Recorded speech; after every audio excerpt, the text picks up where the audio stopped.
Muito bom dia, boa noite a quem é de boa noite, boa tarde a quem é de boa tarde. Este é o Washington Fora de Horas desta segunda-feira, dia 4 de outubro. Hoje é Dia da Paz em Moçambique, mas antes disso, bem-vindos também à Semana Mundial do Espaço. Pela Resolução 54/68 de 6 de dezembro de 1999, a Assembleia Geral proclamou a Semana Mundial do Espaço para celebrar as contribuições da ciência e tecnologias espaciais para a melhoria da condição humana. A Semana Mundial do Espaço é o maior evento espacial anual do mundo, com o objetivo de ajudar a construir a força de trabalho de amanhã, inspirando alunos, demonstra apoio público visível para o programa espacial, educa o público sobre as atividades espaciais e promove a cooperação internacional em educação e divulgação espacial. Portanto, acontece esta semana. Começa hoje, segunda-feira, vai até sábado. As Nações Unidas também designaram o dia de hoje, em 1985, como o Dia Mundial do Habitat, ou melhor, a primeira segunda-feira de outubro é considerado o Dia Mundial do Habitat. Portanto, é um dia móvel, é uma observação que se pode fazer logo nos primeiros dias do mês, não é? Dependendo de como calha o calendário, mas é sempre na primeira segunda-feira de outubro de todos os anos que se celebra o Dia Mundial do Habitat para refletir sobre o estado dos nossos habitats e sobre o direito básico de todos a um abrigo adequado, portanto, a uma casa, a um teto. O dia também pretende lembrar ao mundo que todos nós temos o poder e a responsabilidade de moldar o futuro das nossas cidades e vilas. E como eu dizia, hoje é Dia da Paz em Moçambique, portanto, votos de um ótimo feriado para quem está em Moçambique. Nos principais títulos deste 4 de outubro, 9 dirigentes angolanos estão no Pandora Papers. Filipe Nyusi, o presidente de Moçambique, diz que insurgentes fogem do país e que não há lugares seguros para eles em Moçambique. David Julius e Ardem Pataputian ganharam o Nobel da Medicina. Antes de eu continuar de ir aos principais títulos que marcam esta segunda-feira, vou aqui ver se já há gente ligada a nós para cumprimentar e agradecer a companhia. Temos aqui Milagrovic Mutuca, diz que em Moçambique ainda não temos paz. E eu vou aqui dizer que neste programa, no Washington Fora de Horas, como em qualquer outro programa da Voz da América, nós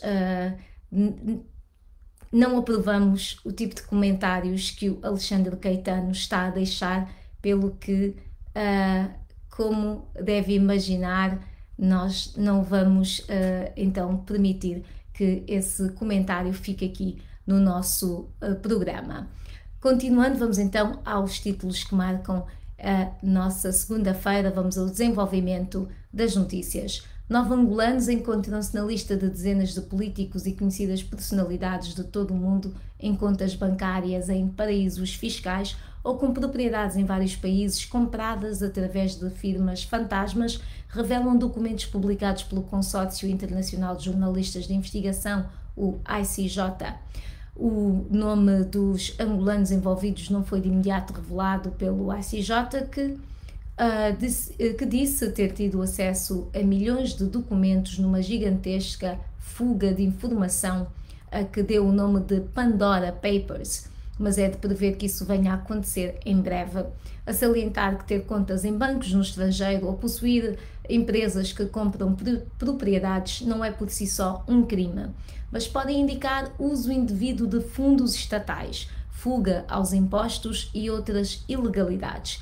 Entre os muitos dirigentes cujos nomes foram associados a esse tipo de atividades, contam-se o presidente do Quênia, Uhuru Kenyatta, cujo nome aparece ligado a 13 companhias offshore. A presidência do Quênia não emitiu qualquer reação, mas um jornal queniano disse, eu cito, não haver provas que Kenyatta roubou bens do Estado. Fim de citação. O número de documentos a que o ICJ teve acesso é muito superior aos chamados Panama Papers e Luanda Leaks, que revelaram atividades semelhantes ou ilegais por parte de conhecidas personalidades mundiais, e no caso do Luanda Leaks, da família do antigo presidente angolano José Eduardo dos Santos. Para mais detalhes sobre este artigo e outros, vá a www.voaportugues.com, nós temos mais informação.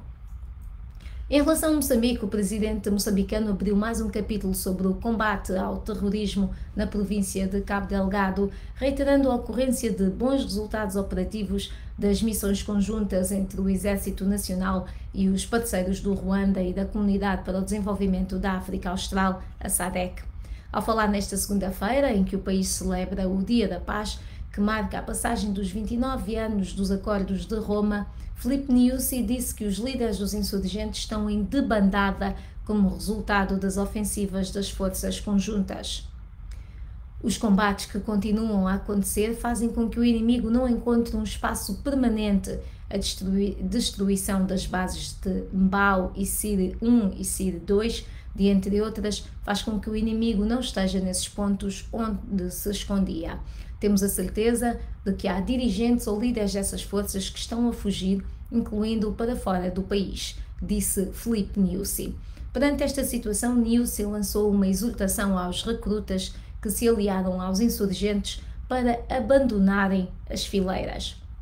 Em paralelo ao chamado Teatro Operacional Norte, Nyusi reiterou que continua a perseguição a Mariano Nhongo, líder da autoproclamada junta militar da Renamo.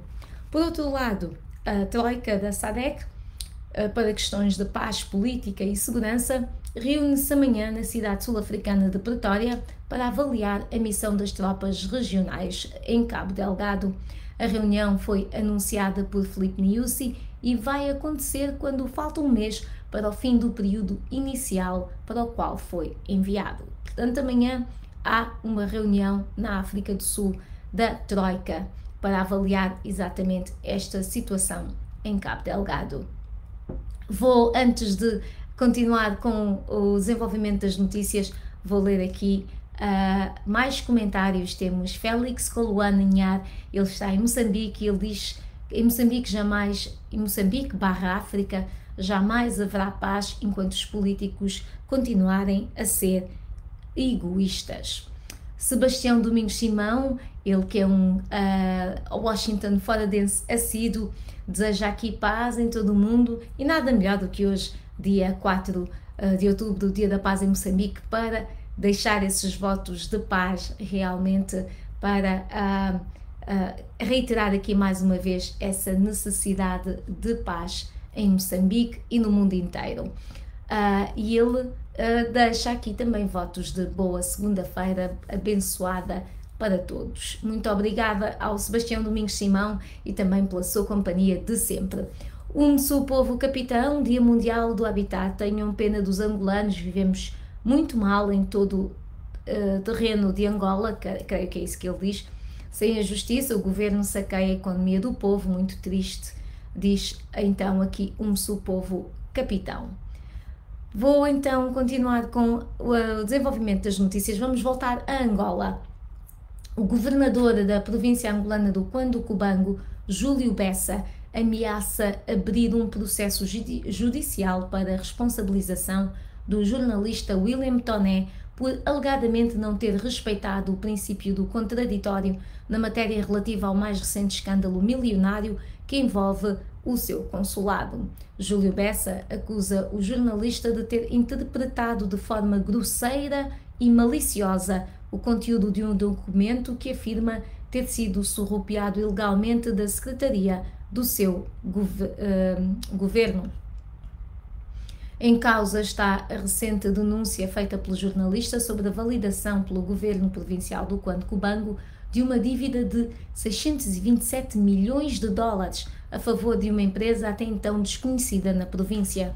Segundo William Toné, a empresa denominada Angos Schemas Limitada foi criada a 3 de julho de 1997 e está a fazer cobranças de dívidas contraídas em 1992, 93 e 1997, e nunca reportadas aos anteriores gestores da província. Em conversa com a VOA, William Tonnet refuta as acusações e afirma que não se sente intimidado com a ameaça de Júlio Bessa, ao mesmo tempo que garante estar na posse de documentos que confirmaram as denúncias que fez. Para o jornalista, estão lá os factos que mostram que houve a tentativa de uma empresa com a cumplicidade do governo provincial, neste caso, e do Ministério das Finanças, porque reconhecem inicialmente uma dívida para uma empresa que cobra serviços no ano de 1992 e 93, altura em que a província estava sitiada, devido ao conflito armado que só terminou em 2002. Enquanto isso, a Procuradoria-Geral da República do Cuando-Cubango foi citada pela imprensa pública na quinta-feira, dia 30 de setembro, como tendo aberto um inquérito para apurar a autenticidade da dívida em causa, reclamada pela empresa Angos Quimas Limitada pelo fornecimento de bens diversos ao governo do Cuando-Cubango entre 1991 e 1997. Nós temos uma reportagem alargada na nossa emissão de rádio, é às 18 horas de Angola. Ainda em Angola, o arranque do ano letivo no ensino superior em Angola está ameaçado, com o Sindicato de Professores a anunciar uma greve no dia 29, como protesto pelo não cumprimento do caderno reivindicativo apresentado pelo Sindicato Nacional dos Professores do Ensino Superior. Eduardo Pérez Alberto, presidente do Sindicato Nacional de Professores do Ensino Superior, o SINPES, avisa que se a entidade patronal insistir no silêncio, as aulas no ensino superior não arrancam e por tempo indeterminado. A VOA contactou o Ministério, mas sem reação. Vamos ter uma reportagem também alargada na nossa emissão de rádio a partir das 18 horas de Angola. Continuando ainda a falar sobre Angola, vamos agora ao tema da economia. A consultora Eurásia considerou hoje que Angola não deverá pedir ao Fundo Monetário Internacional, o FMI, um novo programa de assistência financeira devido à necessidade de aumentar a despesa pública antes das eleições marcadas para o próximo ano. Num comentário à evolução da situação económica no país, lê-se o seguinte, e eu cito: "É pouco provável que Angola prossiga com um segundo programa do FMI até depois das eleições de 2022, devido ao aumento da pressão sobre a despesa pública para sustentar o apoio ao MPLA no poder." Fim de citação. Na nota enviada aos clientes, os analistas escrevem que, e eu cito, "a retirada dos subsídios, o abrandamento da economia angolana e o falhanço do partido no poder em garantir algumas promessas eleitorais levou a um declínio do apoio nos tradicionais bastiões." Fim de citação. A consultora acrescenta ainda que, e eu cito, "a crescente concorrência eleitoral colocada pela formação de uma coligação na oposição e as mudanças à lei eleitoral aumentaram o risco da existência de mais protestos políticos nas vésperas das eleições de 2022. Fim de citação também. Estas eleições, diz ainda a consultora, e eu cito, "podem ser a campanha presidencial mais competitiva na era do pós-guerra, principalmente devido ao facto de o MPLA enfrentar pela primeira vez uma oposição unida liderada por Adalberto da Costa Júnior." Fim de citação, ele que é líder da UNITA. Antes de continuarmos com o desenvolvimento das nossas notícias, vamos ainda falar de Cabo Verde, vamos também falar de Guiné-Bissau e ainda do Nobel da Medicina. Vamos ver quem é que se ligou a nós entretanto. E nós temos o Léo, naturalmente, também aqui o nosso colega produtor, que deixa aqui uma mensagem de positividade. Vamos começar a semana com muita positividade. Vamos sim, vamos sim. Nós aqui na capital americana estamos a entrar no tempo mais frio, não é? Vamos primeiro ao outono, aliás, e depois sim ao inverno. Ninguém está com pressa de chegar ao inverno, mas o outono já começa a mostrar assim um tempo mais fresco, pelo que vamos ter aqui estas energias positivas para nos mantermos confortáveis, não é? Neste tempo mais fresco que se aproxima. Vamos então ver aqui vamos até Cabo Verde, onde o Ministério da Justiça reconhece dificuldades, mas refuta críticas.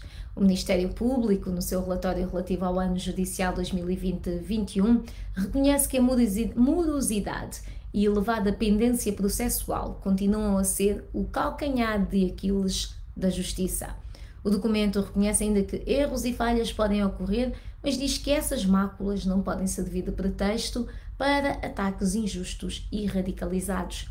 A Justiça pode cometer erros e pode mesmo não ser tão rápida como seria desejável, mas atua com objetividade, com isenção e de acordo com o princípio da legalidade, aponta o Conselho Superior do Ministério Público neste relatório. O Conselho diz que, apontadas as máculas, estas não podem, porém, servir de pretexto para ataques injustos e radicalizados à Justiça, muitas vezes transpostos para outros campos, tentando atingir o sistema judicial, a honra e a dignidade dos magistrados, seres que, como qualquer humano, também falham.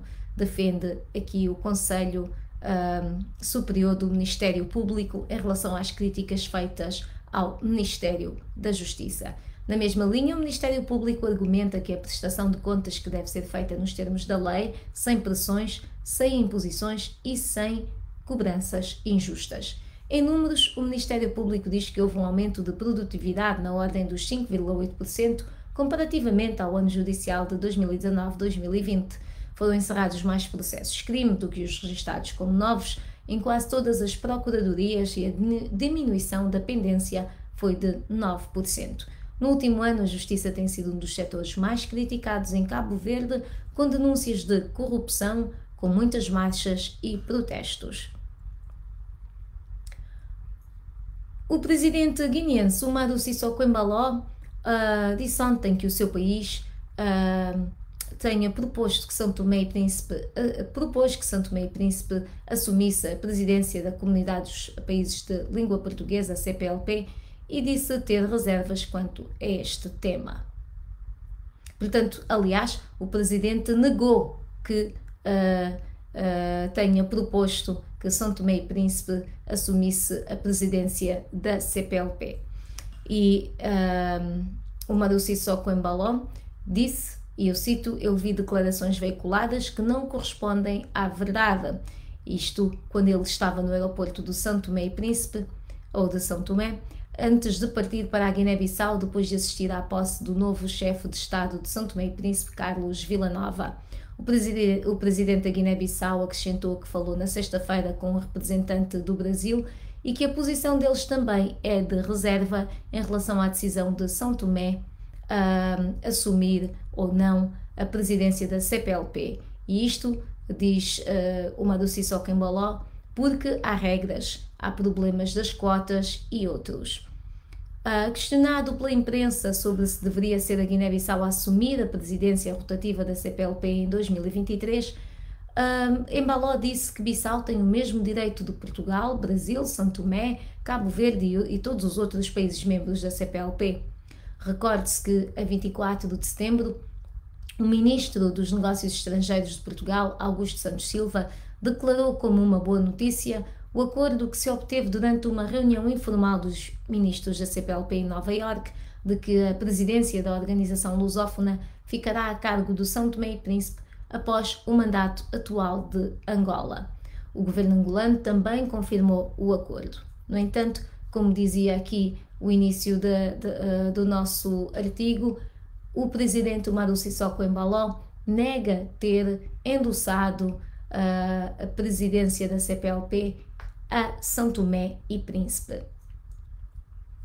No campo do Nobel da Medicina, a Academia Real das Ciências da Suécia atribuiu, nesta segunda-feira, dia 4, o Prémio Nobel de Medicina a David Julius e Ardem Patapoutian pelas descobertas sobre receptores de temperatura e toque no corpo humano.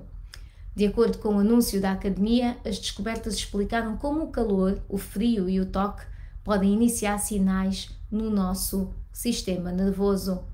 Os canais identificados são importantes para muitos processos fisiológicos e condições de doença, afirma o Comitê Nobel, que destaca ainda que o conhecimento está a ser usado para desenvolver tratamentos para uma série de doenças, incluindo dores crónicas. Na base da premiação, o comitê realça que David Julius utilizou a capsaicina, um composto da pimenta malagueta que induz uma sensação de queimadura, para identificar um sensor nas terminações nervosas da pele que respondem ao calor, enquanto Ardem Pataputian usou células sensíveis à pressão para descobrir uma nova classe de sensores que responde a estímulos mecânicos na pele e órgãos internos. Portanto, 2 Nobel da Medicina, David Julius e Ardem Pataputian. E David Julius é natural de Nova York, é doutorado pela Universidade da Califórnia e tem um pós-doutoramento na Universidade de Colômbia. Na atualidade, ele é professor da Universidade da Califórnia em São Francisco. Ardem Pataputian nasceu em Beirute, doutorou-se pelo Instituto de Tecnologia da Califórnia e tem um pós-doutoramento na Universidade da Califórnia. Ele é cientista e professor na Scripps Research, também na Califórnia, e pesquisador do Instituto Médico Howard Hughes, em Maryland, portanto, aqui nos arredores de Washington, D.C. Antes de continuarmos a ver se há aqui mais gente ligada a assistir ao programa, Nito Polacha, ele diz: por mim estávamos em paz no mandado do antigo presidente Armando Emílio, mas agora não. Ligado a partir do distrito de Malema, em Nampula. Depois temos aqui a Cássio Chassueca Almoço e temos também Mukumbi Ovimbundo Bakongo Minjinha Mukumbi, e ele diz o seguinte: os dirigentes do MPLA continuarão a aparecer nas listas de paraísos fiscais, com os dinheiros dos angolanos que não conseguem pelo menos uma refeição condigna diária. Esta é a mensagem de Mukumbi e ele está aqui a reagir a este artigo sobre os paraísos fiscais, o novo Pandora Papers, que diz que há dirigentes angolanos, nomes de dirigentes angolanos e outras personalidades nestes paraísos fiscais. Depois temos também o Kim Amiof da Silva. Olá, Kim. E Sebastião Simão diz: paz é o que nós queremos, chega de colonialismo e a distribuição dos países, basta, por favor.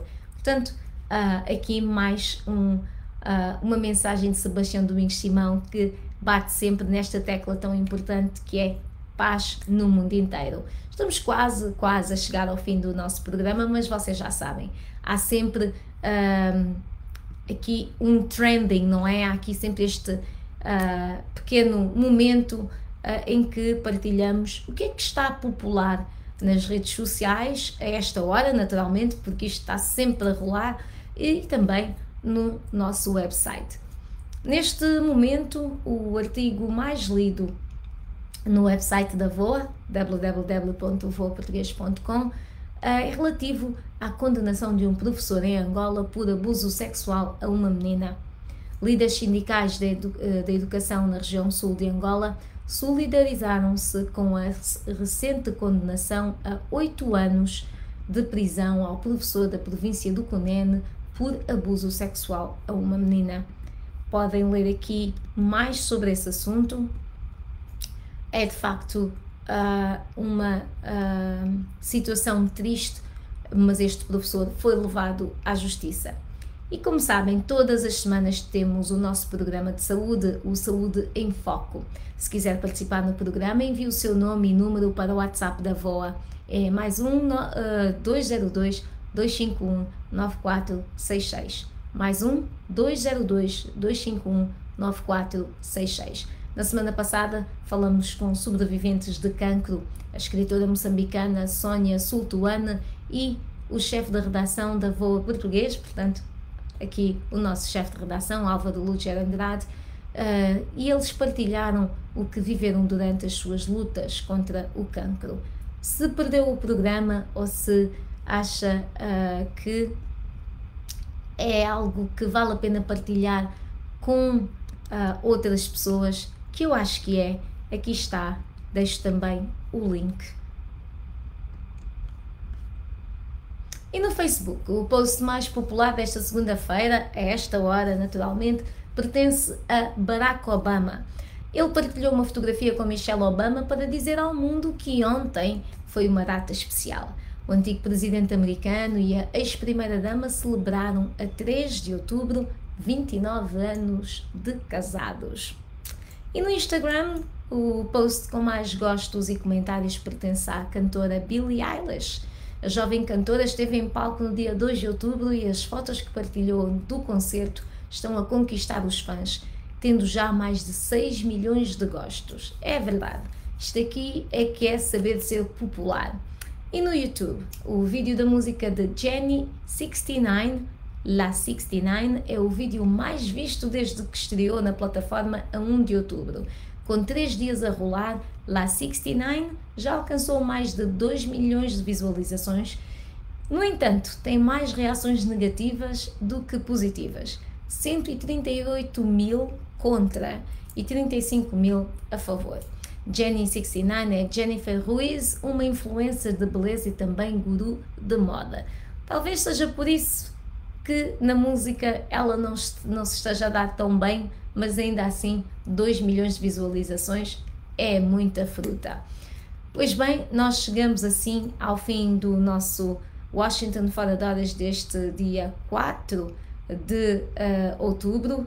Desejamos que tenham uma semana fantástica. Obrigada a quem se juntou a nós entretanto. Continuem connosco em www.voaportugues.com.